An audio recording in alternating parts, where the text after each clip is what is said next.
Bueno, pues aquí estamos. Bueno, mi nombre es Benjamín, el nombre de mi esposa es Yomara, nos apellidamos Krepoxman porque soy hebreo, soy judío, aunque aprendí a hablar español porque nací en Perú. Ya de ahí me fui a Israel y vivo allá. Allá servimos al Señor. Nuestro ministerio se llama Rem Sion, que significa Rem de remanente, con M, y Sion de Sion, remanente de Sion. Y nos damos cuenta de que efectivamente en todo lugar hay un remanente, y lo que nosotros hemos sido llamados es hacer un remanente en Jerusalén en habla hispana, porque ahí hablan un montón de idiomas, porque hay judíos de todas partes del mundo. Entonces, entre Israel y las naciones. ¿Con qué? Con el remanente fiel en las naciones. Y en este viaje me he dado cuenta de que hay que animar a los hermanos a ser remanente, a ser personas que realmente tomen la decisión de dar el paso de compromiso con Dios. Eso te hace ser un remanente, ¿no? Pero qué interesante, porque la palabra remanente significa lo que no sirve, lo que desecho. Por ejemplo, el remanente de la madera, cuando la lijas queda como una viruta, ¿verdad? Y eso pues lo venden por ahí, pero no sirve para nada más. O los aceites, cuando ya usaste en el auto el aceite y ya no sirve más, se vuelve remanente, lo tienes que botar. Pero sin embargo, Él hace de nosotros un remanente elevado, que eso significa Sion, quiere decir lo elevado, lo sublime. Él hace eso de nosotros. Nos saca de no servir para nada para ser un remanente que valga mucho. Así que nosotros trabajamos en Israel, en Jerusalén específicamente, ministrando al Señor y teniendo una congregación, y esa es una de las 4 columnas importantes de nuestro ministerio. Estamos a través de un programa que se llama Servidores por Amor a Israel, así que si alguien quiere irse para allá 1 o 2 años a trabajar con nosotros como Servidores por Amor de Israel, que es un programa donde vienen como voluntarios, trabajan con nosotros y tocan a las familias más vulnerables de Israel. Estamos trabajando junto con el gobierno y trabajamos principalmente con escuelas de niños autistas. Entonces es así como los creyentes en las naciones, los cristianos que aman Israel, pueden ir y dar un poderoso testimonio de amor que yo creo que está dando fruto y seguirá dando mucho fruto. Otra columna que tenemos es la intercesión, ¿no? La intercesión es muy importante porque la intercesión es la única garantía que tenemos de estar sirviendo a Dios al lado de Yeshua, al lado de Jesucristo. Porque dice que Él hoy está intercediendo por nosotros. Entonces tenemos que interceder. Y el tema en Israel está fuerte, así que hay que interceder por Israel. Hay que orar por la nación del Señor, la nación que Él separó en la carne, ¿verdad? Ahora vamos a hablar un poquito de eso, qué significa. Ahora, cuando empezamos a trabajar en la intercesión, nos dimos cuenta que no puedes interceder si no sabes cómo interceder. Por ejemplo, si tú, por ejemplo, vas a interceder por tu mejor amigo que está sin trabajo y de repente te das cuenta que le cortan hasta la electricidad, está tan mal económicamente que no tiene ni electricidad. Entonces tú empiezas a orar y clamas a Dios porque es tu amigo, ¿no? Y lo conoces. Pero le puedes decir a otra persona, oye, puedes orar por fulano de tal que está en un problema económico muy grande, y van a orar por él también. Pero ¿qué pasa si tú a esta persona que va a orar le dices, le cortaron la luz porque no tiene trabajo hace mucho tiempo y siempre se levanta tarde y no va a buscar trabajo? Ah, ya entendí, porque tengo que orar. ¿Sí me entiende? Sí. No es por la luz ni porque no tiene trabajo, es porque él tiene que cambiar su actitud. Entonces, el conocimiento te produce una intercesión eficaz. No puedes interceder por Israel si no le conoces. Tienes que conocer. Además, no es orar por cualquier país. Tienes que orar por Israel. Eso suena feo, ¿verdad? Pero así es, porque lo que Dios dice, lo tenemos que hacer. Por esa razón, la humanidad siempre odió a Israel, porque Israel venía con su librito, en ese tiempo era un rollo, y le decía al mundo, te voy a decir lo que tienes que hacer.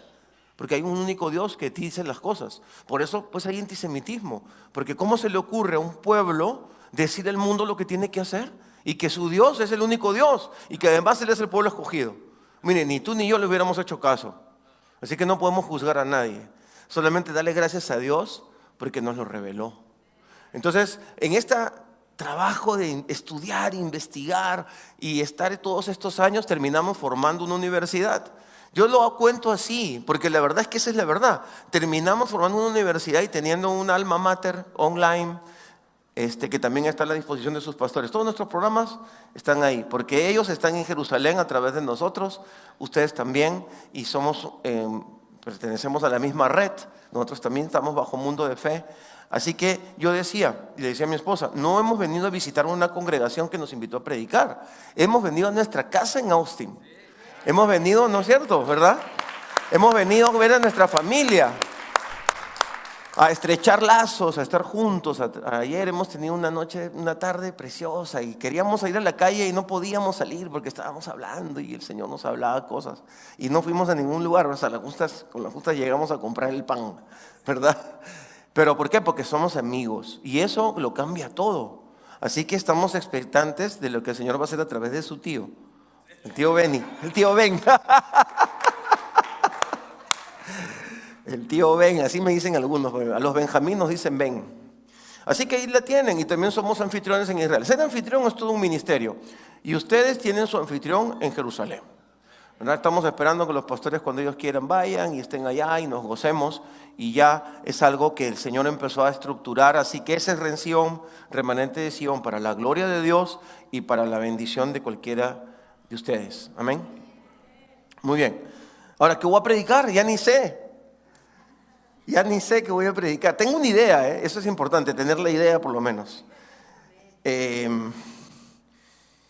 La unidad entre Israel y la iglesia es muy importante. ¿Por qué? Porque la Biblia nos enseña que desde la antigüedad, cosas que el Señor hizo íntegras se partieron en dos. Por ejemplo, el reino de Israel se partió en dos. O sea, David, el dulce cantor de Israel, que durante 40 años le dio una hegemonía poderosa, el reino lo expandió, lo llenó de bendición y unificó a Israel porque ya venían medios divididos de alguna manera. Entonces, ese reino se lo entrega a su hijo, que se llama Salomón, y durante 40 años Salomón no solamente, establece, asienta el reino de Israel, sino que además lo vuelve algo súper próspero, porque hace unos negocios tremendos y son 40 años de paz. David se la pasó peleando con muchos y conquistando, y Salomón por eso se llama Shlomo, viene de Shalom, Shlomo, Salomón es el hombre de paz, ¿verdad? Pero resulta que muere Salomón y su hijo Roboam con su siervo Jeroboam se pelean y dividen el reino en dos, y surge lo que es Judá y Efraín, dos reinos, el reino del norte con Efraín y el reino del sur con Judá. Y desde ahí hasta el día de hoy como que no hemos terminado de unirnos, hemos quedado como medio fragmentados, pero todo lo que es las cosas de Elohim, sucede que de repente se parten, pero Elohim lo usa para bien, ¿no? ¿Sí o no? ¿Cómo? Elohim, Elohim es Dios. Elohim es Dios, para nosotros en hebreo, o Jehová, o Yahvé, y bueno, hay varios nombres, pero entre Jehová y Elohim sería lo correcto decir de la traducción. Ahora bien, Él quiere que nosotros, aunque de alguna manera hayamos quedado divididos, nosotros seamos parte de la solución. En una familia, en una congregación, en una empresa, en todo sitio, están los pusilánimes y están los participadores. Estos traen soluciones, estos traen problemas. Estos son carga, estos se ponen la carga en el hombro sin que le digas nada. O sea, está bien, las cosas no están bien, casi nunca nada está bien si la vida es un problema en sí, que hay que ir solucionando y divertirse con ello. Si no, la pasan muy mal, ¿no? Entonces, claro, está la división hecha, pero la pregunta es, ¿te vas a gozar en la división o vas a promover esa unidad? La pregunta sería, ¿qué es lo que Dios quiere? Dios quiere que haya esa unión. Oye, pero Dios permitió la desunión. Bueno, ese no es el tema. Pues obviamente Dios está diciendo que traigamos la unidad. Y Pablo lo explica perfectamente en Efesios 2, ¿no es cierto? Vayan por favor a sus Biblias. Efesios 2, 11. ¿No? Dice, por tanto, bueno, los doy un tiempo, ¿sí o no? ¿Ya están o no? Y algunos están tomando nota, los felicito, muy bien, excelente. Versículo 11, Efesios 2. Por tanto, acordaos que en otro tiempo vosotros, los gentiles, en cuanto a la carne, erais llamados sin circuncisión por la llamada circuncisión hecha con mano de la carne. Es decir, los hebreos, los judíos, ya les expliqué, ellos decían, no, ustedes son los gentiles, son las otras naciones. No, ustedes son despactados, son incircuncisos. ¿Qué significa ser incircunciso desde el punto de vista bíblico? No tener pacto con Dios. Por eso el Señor dice, circuncidaos vuestros corazones. Entonces, la circuncisión no es solamente una moda o una manera de identificar a Israel, sino detrás de ello están los pactos, las promesas y todo lo que Elohim generó a través de Abraham para todo lo que vino después, Isaac, Jacob y el pueblo de Israel, y posteriormente, benditos en nombre de Dios, el propio Mesías. Pero vino desde Abraham, pero vino desde ese pacto. Entonces no es cualquier cosa. ¿Se acuerdan cuando David se enfrentó a Goliat? Fue el sobrenombre que él usó. Le dijo, ¿quién es este incircunciso que osa tentar a las legiones del Dios viviente? O sea, él no dijo que osa tentarme a mí, que soy David, que mato leones con las manos, y porque David tenía sus habilidades, no era cualquiera. O sea, Dios no usa cualquiera. Los pusilánimes, los de acá, ¿se acuerdan? Estos no los usa. Estos hay que orar por ellos. El Señor usa a estos que están acá, que siempre quieren hacer las cosas. Obviamente se equivocan. El que quiere hacer las cosas siempre se equivoca.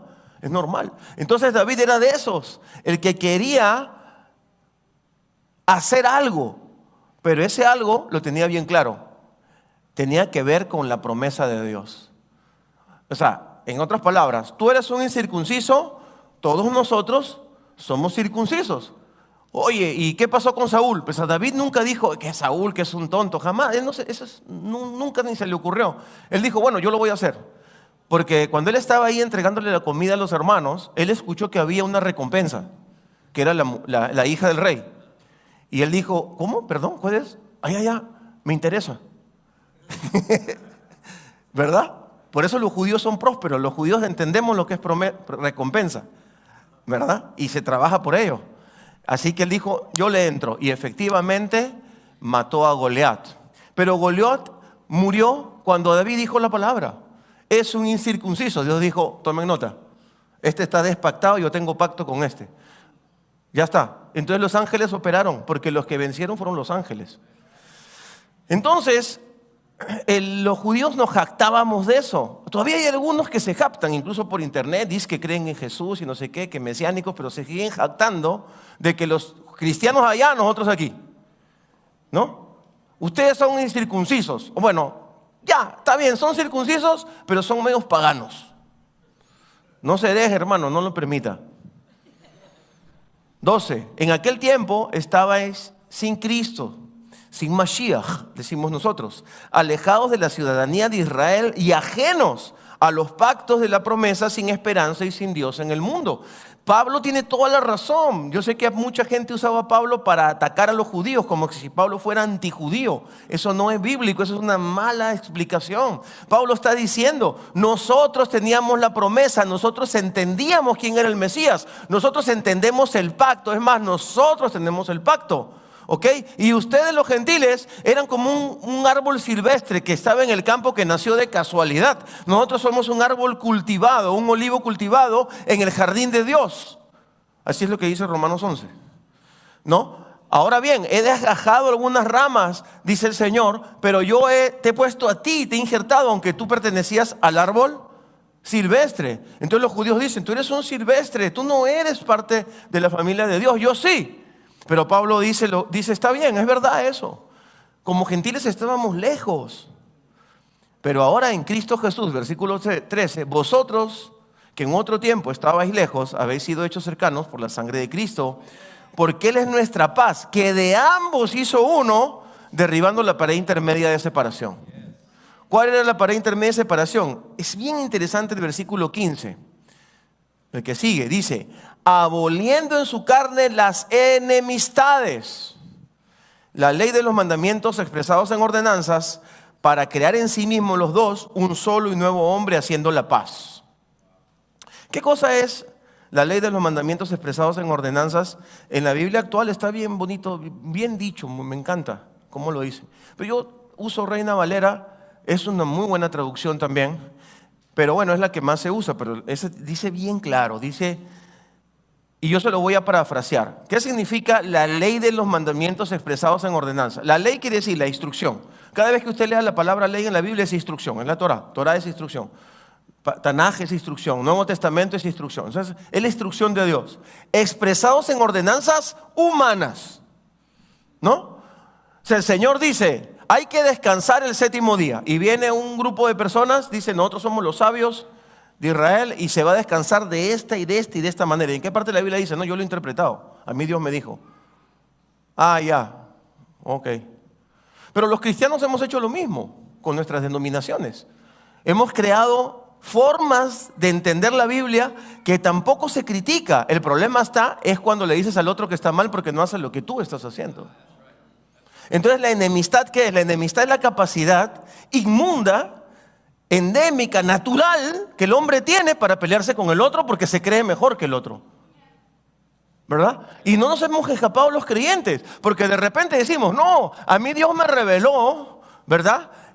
Que siempre hay que enseñar con el PowerPoint, porque si no, no hay bendición, porque es un desorden hablar por hablar sin tener PowerPoint.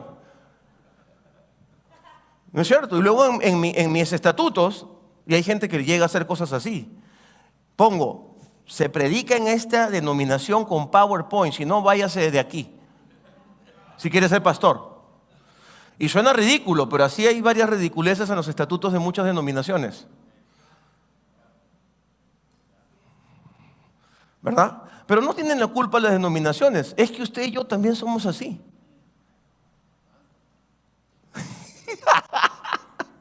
¿Verdad? Es que las denominaciones son hechas por nosotros, porque nosotros tenemos ese dicho. Sí, los judíos mataron a Jesús. Sí, los judíos son de dura cerviz. Sí, los judíos son ciegos porque no ven al Mesías. Sí, las denominaciones, yo soy una iglesia como más liberal, yo estoy abierto. Pero si tú vas a ser visitado por la religiosidad fariseica y las denominaciones, más bien estate atento, porque viene. Todos somos iguales. La diferencia ¿cuál está? Estar pegados a la palabra. O sea, ya es un tiempo donde si no te pones las pilas, cualquier muchacho de 13, 14 años puede saber más la Biblia que cualquier pastor porque lo tienen en internet. Toda la información, hay unos libros interactivos. Es decir, hoy tenemos que ir a la palabra. Ya de repente en cualquier momento tu hijo te para, te siente y te dice, papá, pero es que esto no tiene lógica. A ver, tú has dicho esto, pero yo veo esto. Y el otro día leí una Biblia que dice esto y dice, verdad, esto era algo que yo aprendí como hombre y que lo estaba aplicando. Entonces nos tocaría decirle, sí, tienes razón, me equivoqué. Gracias. ¿Estamos listos? ¿Estamos listos para que un pastor sea corregido por su hijo? ¿Estás listo para que una persona en tu trabajo, mundanota, nos encanta decir que ellos son los mundanos, nosotros somos los... ¿Verdad? ¿Te ponga en tu lugar por tus errores en tu trabajo? ¿O por tu mal testimonio con tu familia? ¿Estás listo? A lo mejor un testigo de Jehová, esos son los más antipáticos de todos. Son como los judíos. Yo digo siempre, si no fuéramos tan antipáticos los judíos, Dios no hubiera podido cuidar la Biblia con nosotros. Nosotros somos muy cerrados, somos raros los judíos, pero así nos hizo Dios.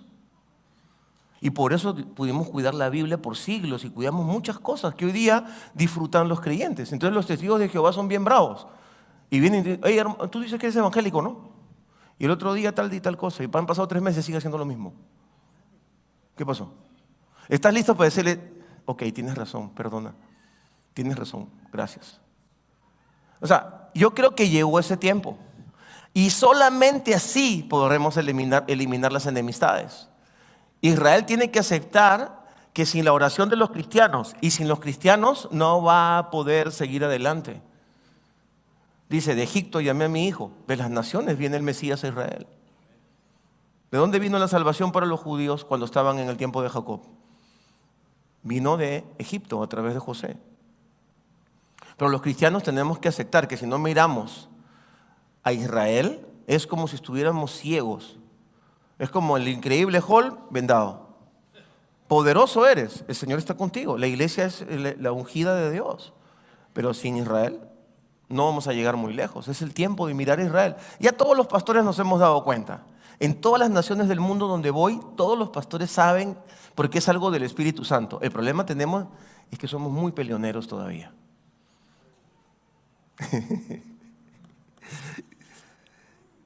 Todavía estamos, oye, que tú, que no, que el otro, que fulano. Y han aparecido grupos que han creado cortinas de humo entre Israel y la iglesia con cosas raras que están enseñando. Y yo por eso he venido hoy aquí para traerles un mensaje desde Jerusalén. Su servidor es judío, vivo en Israel hace más de 21, casi 22 años. He estudiado en la sinagoga, en la gran sinagoga de Jerusalén. He vivido como ortodoxo, judío religioso, varios años. Entonces conozco el asunto y no creo de ninguna manera que debamos permitir y que sea de Dios. Dios lo puede, bueno, puede ser que Dios lo permita, pero no es de Dios que haya gente que esté creando división entre Israel y la iglesia. Máximo, lo mínimo que Israel tiene que hacer es respetar a los evangélicos. Miren, no hay ningún pueblo en todas las naciones del mundo, en la historia del mundo, que haya amado a Israel tanto como los evangélicos. Y ustedes deberían dar un aplauso por eso. Aplaudirse a sí mismos.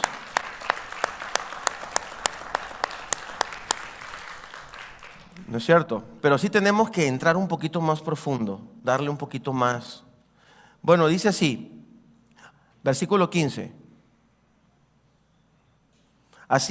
Versículo 19. Así que ya no sois extranjeros ni advenedizos, sino conciudadanos de los santos y miembros de la familia de Dios, edificados sobre el fundamento de los apóstoles y profetas, siendo la principal piedra del ángulo Yeshua Mashiach, Jesucristo, Él mismo. Versículo 21, en quien todo el edificio bien coordinado va creciendo para ser un templo santo en el Señor, en quien vosotros también sois juntamente edificados para morada de Elohim o de Dios, en el Espíritu. ¿Qué les parece? Hemos sido llamados para ser uno, para estar juntos. Hemos sido llamados para edificar esa unidad. Hemos sido llamados para que participemos en la solución de la enemistad. Enemistad siempre va a haber, como dijo Yeshua, pobres siempre. Yeshua Jesucristo, ¿sí me dan permiso? Ok. Yeshua dijo, siempre van a haber pobres. No me vengas con ese rollo comunistoide de que no me pongan el alabastro y no me unjan. Eso no es mi mensaje. Pero me están ungiendo para mi muerte y esta mujer ha tenido revelación de quién soy yo. No seamos más, no querramos enseñarle a Dios cómo debe hacer las cosas. Que parte de la enemistad es crear órdenes y recomendaciones y normas que le dicen a Dios cómo tiene que hacer las cosas. No, nosotros siempre van a haber pobres y siempre va a haber gente enemistada. Y eso no quiere decir que nosotros tengamos derecho de vivir enemistados con nadie y mucho menos con Israel. ¿Sí estamos de acuerdo? Ahorita vamos a ir desenvolviendo este mensaje. Muy bien, ahora miren, vamos a ir al Antiguo Testamento y vamos a ir a Ezequiel 37, versículo 15. Acabamos de escuchar hablar a Pablo en Efesios y está hablando claramente de la unidad entre los dos pueblos, aquellos creyentes en las naciones y los creyentes en Israel.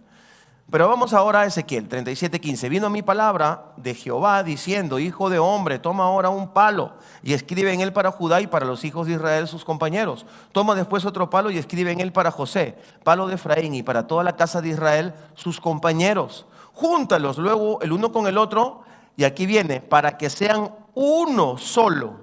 Ahí encontramos la conexión entre Ezequiel 37 y Efesios 2. Uno solo en mi mano. ¿Quiénes? Son dos pueblos. ¿Se acuerdan la división? ¿Por qué se dividieron los dos pueblos? ¿Porque era estratégico? No, estaban peleados. Dice un dicho judío, donde hay dos judíos hay tres opiniones. Siempre estamos discutiendo, es parte de nuestro entrenamiento. Lo único es que el judío sí tiene un ADN de compactarse cuando hay problemas. Se compacta y se hace una piña y es muy poderoso. Pero luego andamos discutiendo también, ¿verdad? Muy bien, miren lo que sigue diciendo, versículo 18. Júntalos luego el uno con el otro para que sean uno solo y serán uno solo en tu mano. Es decir, el Señor le está hablando al hombre, por eso le dice, vino a mi palabra diciendo, hijo de hombre. Hijo de hombre se dice así, repitan conmigo, ven Adán, ven Adán, ven Adán, ven hijo ¿De quién? De Adán. Eso quiere decir ser humano. Esa es la traducción exacta, sería ser humano. Tú como ser humano.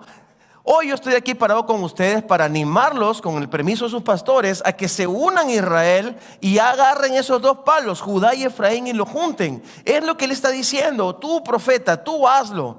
Y cuando te pregunten los hijos de tu pueblo diciendo, versículo 18, ¿no nos enseñarás qué te propones con eso? Diles, así ha dicho Jehová el Señor. He aquí yo tomo el palo de José que está en la mano de Efraín y las tribus de Israel sus compañeros, y los pondré con el palo de Judá y los haré un solo palo y serán uno en mi mano. Es decir, el Señor no quiere juntar a judíos y gentiles él directamente.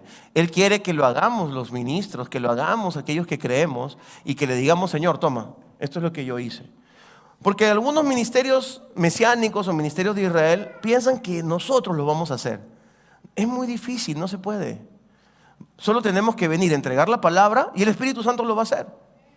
¿Cuándo y cómo? No es nuestro problema. Eso lo está haciendo Él. Sí, ya lo está haciendo. Hace 20 años atrás, no, que todos los cristianos que no saben, que no miran a Israel, que son antisemitas y no sé cuánto. Y ahora todos los cristianos van a Israel, dejan millones de dólares en sus viajes, llegan y saben que algo está pasando en sus vidas. Y obviamente si estoy en la red, por ejemplo, de Mundo de Fe, es porque algo está pasando en las naciones. Y así todos están mirando hacia Israel. Es el Espíritu Santo el que lo está haciendo. Nosotros solo tenemos que hacer nuestra parte. Nuestra parte generalmente es misteriosa. Generalmente hablábamos el otro día lo que es la obediencia. La obediencia no implica entender. Cuando entiendes ya no es obediencia, es instrucción. Tú obedeces porque percibes que lo que te está pidiendo Dios lo tienes que hacer. ¿No es cierto que ustedes perciben que hay que amar a Israel? Y vienen amándolo y seguramente están orando. Y ahora el Señor les quiere traer una revelación acerca de ello. Pero primero obedecemos, primero damos el paso. Y cuando pregunten los hijos de tu pueblo diciendo, ¿no nos enseñarás qué te propones con esto? Versículo 19, diles, así ha dicho Elohim Adonai, o Jehová el Señor, como está escrito aquí. He aquí, yo tomo el palo de José que está en la mano de Efraín y a las tribus de Israel sus compañeros, y los pondré con el palo de Judá y los haré un solo palo y serán uno en mi mano, y los palos sobre los que escribas estarán en tu mano delante de tus ojos, y les dirás, así ha dicho Jehová el Señor. He aquí, yo tomo a los hijos de Israel de entre las naciones a las cuales fueron y los recogeré de todas partes y los traeré a su tierra. Es lo que está pasando ahora. Es decir, alguien empezó a hacer este trabajo. Alguien empezó a unir a estos dos pueblos.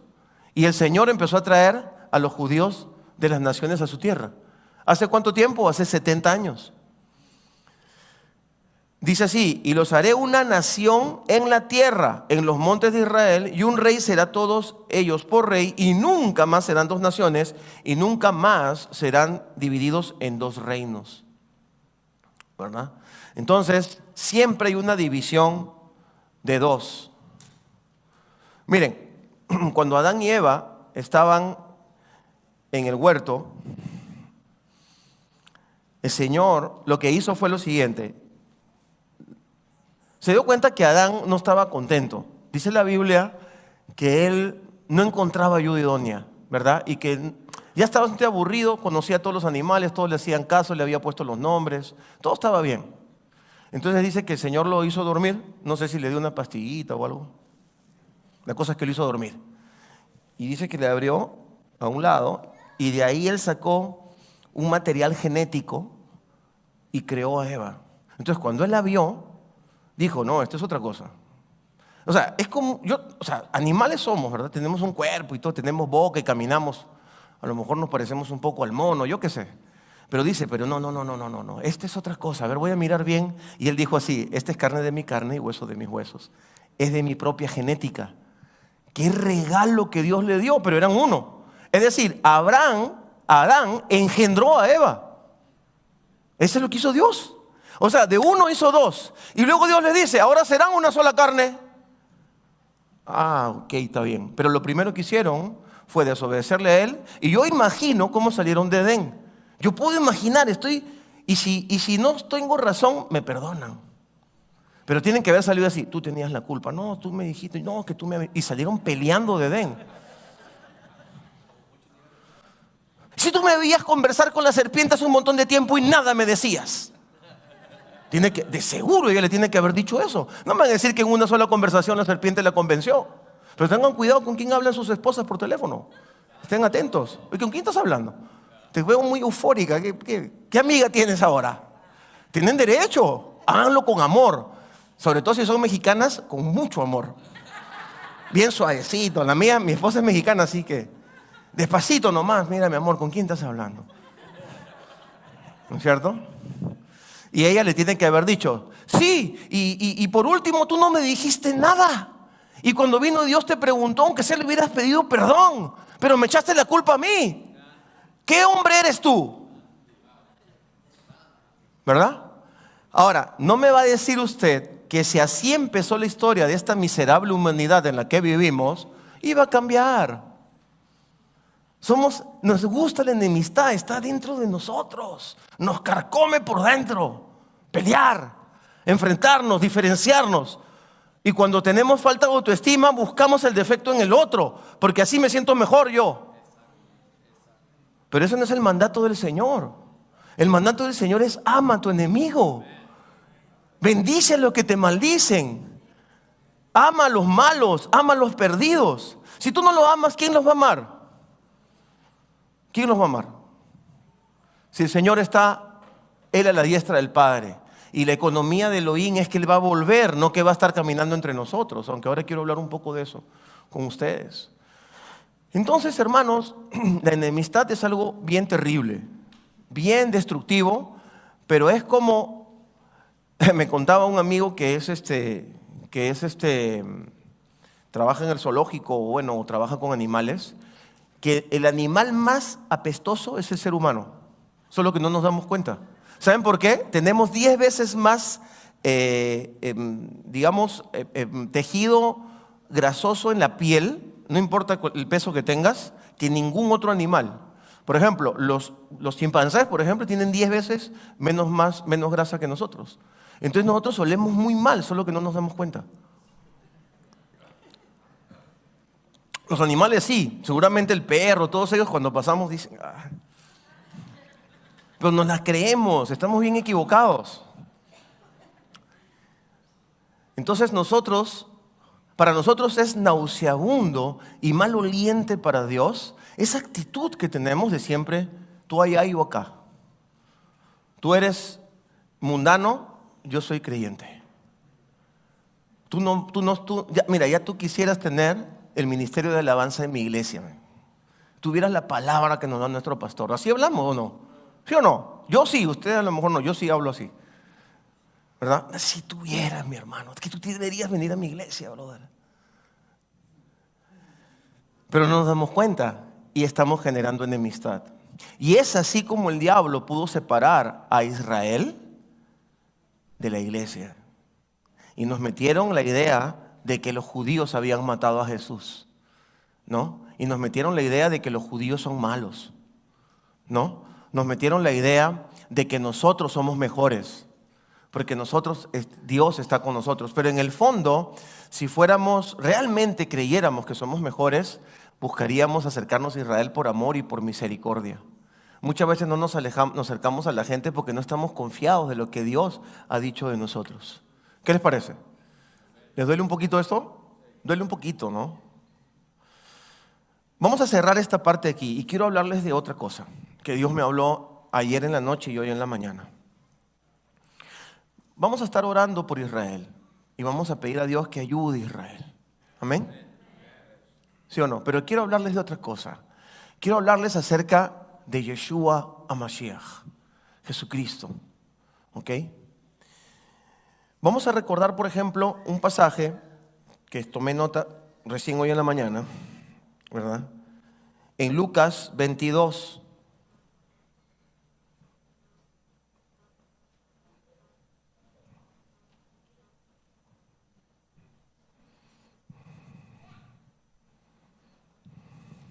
Versículo 7. No, perdón, 17. Ahí está. Versículo 17. Estaban todos en el tiempo que iba a empezar la celebración del Pesaj, le llamamos nosotros Pesaj, significa que el paso de largo, que es eh, Pascua, ¿verdad? Como le llaman aquí, Pascua. Luego tomó en sus manos una copa de vino y le dio gracias a Dios por ella. Entonces dijo, tomen esto y repártanlo entre ustedes, pues no volveré a beber del vino hasta que venga el reino de Dios. Tomó un poco de pan y dio gracias a Dios por él. Luego lo partió en trozos, le dio a sus discípulos y dijo, este es mi cuerpo, el cual es entregado por vosotros. Hagan esto en memoria de mí. ¿No? Es decir, él cuando estaba, acá quiero algo que entiendan, miren, cuando él agarró el pan y el vino, no era algo que de repente Dios le dijo, haz esto instáuralo, no, era algo que los judíos hacíamos del tiempo de Abraham. Abraham y Melquisedec, en el capítulo, bueno, en Génesis, compartieron pan y vino. O sea, Melquisedec le dio pan y vino a Abraham. Entonces nosotros siempre hemos usado el pan y el vino para pacto, para cena y para desarrollar, ¿verdad?, una relación o hacer un pacto. Entonces, en las fiestas también, pan y vino. En las celebraciones, que son 3 fiestas anuales. Entonces, él dijo, cada vez que hagan esto, hagan en memoria de mí. Ahora, la iglesia cristiana ha establecido, y me parece fabuloso y formidable, lo que le llaman la Santa Cena, que fue en referencia a este. Y eso es muy importante, porque tenemos siempre que acordarnos lo que Él hizo por nosotros. ¿Y qué significa? Que Él es el cuerpo y que nosotros somos parte de ese cuerpo, ¿no? ¿Sí o no? ¿Se han dado cuenta de eso? Fíjate, Él dice así, este es mi cuerpo que es partido por vosotros, ¿no? Pero luego Él dice, ustedes son mi cuerpo. Entonces, ¿qué tenemos que hacer nosotros? Partirnos por los demás. Y quiero hablar un poco de esto para que tengamos un compartir del pan y el vino con un mensaje a lo mejor un poco más pegado a las raíces hebreas. Ahora bien, dice así, después de la cena tomó en sus manos otra copa de vino y dijo, esta copa es del nuevo pacto entre Elohim y su pueblo, Dios y su pueblo, un acuerdo confirmado por mi sangre, la cual es derramada como sacrificio por ustedes. Pero aquí, en esta mesa sentado entre nosotros, como un amigo, está el hombre que me traicionará. Pues está establecido que el Hijo del Hombre tiene que morir, pero qué aflicción le espera a aquel que lo traiciona. Fíjense ustedes, si no hubiera un traidor, Jesús no hubiera muerto. Qué interesante. Pero cuidado con que tú seas el traidor. O sea, tú puedes estar entre los pusilánimes o puedes estar entre los activos, lo que traen la solución. Ahora, acá estamos hablando acerca del pan y el vino, pero Yeshua quiso que esto quede registrado y que lo analicemos. ¿Ok? Entonces yo creo que tomar el pan y el vino significa, yo no voy a ser Judas.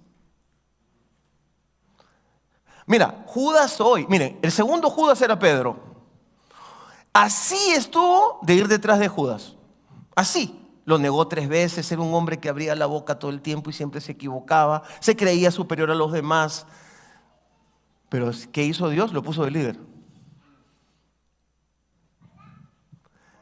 Todos tenemos lo de Judas, pero tenemos que rogarle, Señor, ayúdame. Yo quiero ser un reflejo de ti. Entonces la cena nos recuerda eso. Hagan esto en memoria de mí. Recuerden que yo me partí por ustedes. Ustedes se tienen que partir por los demás. Tienen que dejar que lo rompan. No podemos cuidarnos. Miren, si no fuera por todas las patadas que recibe Messi y Ronaldo, no serían tan buenos. Son buenísimos, pero gracias a las patadas que reciben es que llegaron donde han llegado. No podemos tomar la copa o la corona de bendición si no nos exponemos a ser rotos. Ninguno de ellos quería, dice que entre ellos echaban la culpa. Es muy interesante la personalidad de los apóstoles, son un reflejo de nosotros. Dice, los discípulos comenzaron a preguntarse unos a otros, ¿quién sería capaz de hacer semejante cosa? Después comenzaron a discutir quién sería el más importante entre ellos. ¿Cómo la ven? Porque pareciera un poco como que yo estoy como haciendo un poco de bromas, pero yo le estoy hablando la palabra de Dios. Primero, Empezaron a ver quién entre ellos podía ser o sea, entre ellos no confiaban, porque pensaban que cualquiera podía ser el Judas. Y luego empezaron a decir, no, ahora vamos a ver quién es el más importante aquí. Qué interesante lo que nos registra la palabra. ¿No es cierto? Entonces dice, versículo 25, Jesús les dijo, en este mundo los reyes y los grandes hombres tratan a su pueblo con prepotencia, sin embargo, son llamados amigos del pueblo, pero entre ustedes será diferente. El más importante de ustedes deberá tomar el puesto más bajo y el líder debe ser como un sirviente. ¿Quién es más importante? ¿El que se sienta a la mesa o el que la sirve? El que se sienta a la mesa, por supuesto, pero en este caso no, pues yo estoy entre ustedes como uno que sirve. Ustedes han estado conmigo durante mis tiempos de prueba. Así como mi Padre me concedió un reino, yo ahora les concedo el derecho de comer y beber de mi mesa en mi reino. Y se sentarán sobre tronos y juzgarán a los 12 tribus de Israel. Hay un pasaje donde Jesús habla y dice así. Ese es en Mateo. Está Jesús hablando con los fariseos y les dice: ustedes, descendientes de Abraham, serán juzgados por aquellos que vivieron en Nínive. Se sentarán a mi lado y los juzgarán a ustedes. Y también vendrá la Sulamita, que escuchó la predicación de Salomón. ¿Se acuerdan? La morenita, la reina de Saba. Y ella también se sentará y les juzgará a ustedes. Y así el Señor siempre nos ha enseñado que lo que tenemos que hacer es cuidar nuestro corazón. Saber que aquel que parece que es el último, de repente puede ser el primero. Saber que nosotros, si nos acercamos a la gente para llevarle este mensaje de salvación, es no porque seamos mejores que ellos, simplemente Dios ha tenido misericordia de nosotros. Pero ellos no, ellos parece que todavía no se habían dado cuenta, estaban discutiendo sobre esas cosas. Entonces ahora Yeshua empieza a darles una enseñanza. Les dice, esta señal, esto lo harán en memoria de mí. Estaba prácticamente dando uno de sus últimos discursos antes de que muera. Y ahora les está diciendo algo que él quería que lo tengan en su corazón de manera permanente. Yo les estuve hablando hace un momento acerca de la unidad con Israel. Pero yo creo que están recibiendo ustedes la revelación. Están escuchando acerca de Israel. Pero creo que lo que el Señor quiere es que haya unidad entre ustedes. Y nosotros con los de la esquina. ¿No es cierto? Y que empecemos a practicar esa reconciliación y echemos fuera toda enemistad. Hay personas que estamos trabajando en la unidad, pero no es fácil. Ustedes han visto, por ejemplo, cuando he visto peleándose hombre, esposo y esposa o pareja, no sé, en la calle golpeándose. Y se metió una persona a defenderlo y entre los dos le empezaron a pegar a él. En serio, no es broma. Porque él lo agarró, parece que muy fuerte al marido, y ella empezó a defender a su marido también, y entre los dos le dieron.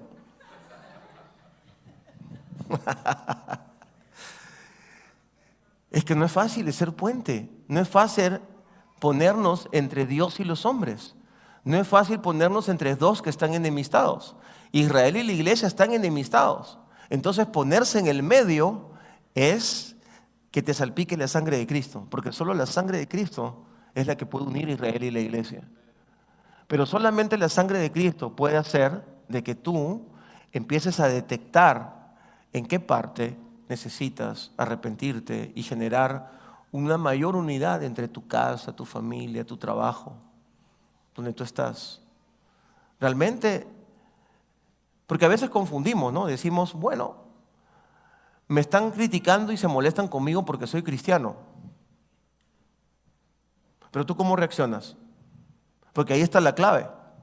Sí, puede ser que te ataquen porque hablas de que tú no eres borracho o no eres un rock and rollero, no eres mentiroso, lo cual casi, eso nunca es, eso es mentira también, pero bueno. No, está bien. Pero luego la pregunta es cómo tú reaccionas cuando ellos te segregan, cuando ellos te dañan. Esa es la pregunta. Porque si tú estás lleno de esto que Yeshua está enseñando, entonces vas a querer servir a la gente. vas a querer pensar en la necesidad que ellos tienen de salvación. Y entonces vamos a ver algo que necesitamos en la iglesia para estos últimos tiempos. Necesitamos esa unidad, necesitamos romper los paradigmas, dejar de lado las enemistades que han sido traducidas en ordenanzas para poder unirnos a la gente que está trabajando a nuestro lado y juntos extendernos hacia las naciones. Por ejemplo, anteayer tocaron una canción de una persona que critican mucho en internet y oramos por él. ¿Por qué no cambiamos el paradigma? A lo mejor está en una mala etapa, fue una persona que nos bendijo mucho y de repente está en una mala etapa. Oremos por él. Entonces, esa unidad que vea el mundo y nuestra propia familia es la que va a marcar la diferencia para estos últimos tiempos, para que podamos aguantar lo que viene. Porque lo que viene no es fácil, ya todo el mundo se está dando cuenta, todo el mundo lo está diciendo, aún la gente que no es creyente. Oye, miren lo que viene, pero si no estamos unidos, no creo que lo podamos realmente resistir. Entonces yo quiero hacer una invocación hoy día. Quiero hacer una invocación de unidad. Que hagas un acto de contrición y digas, ¿cuánto yo estoy generando también la enemistad? ¿Cuánto yo estoy siendo partícipe de ese espíritu inmundo? Señor, yo quiero llegar a ti con olor fragante.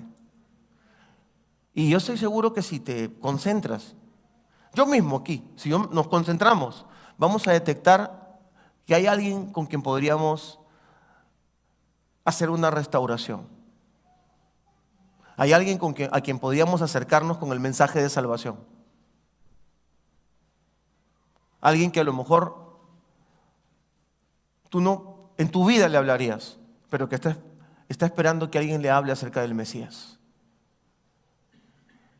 Puede ser que sea un propio familiar tuyo. Puede ser que sea alguien a quien amas y está muy cerca de ti y necesitas hacerlo.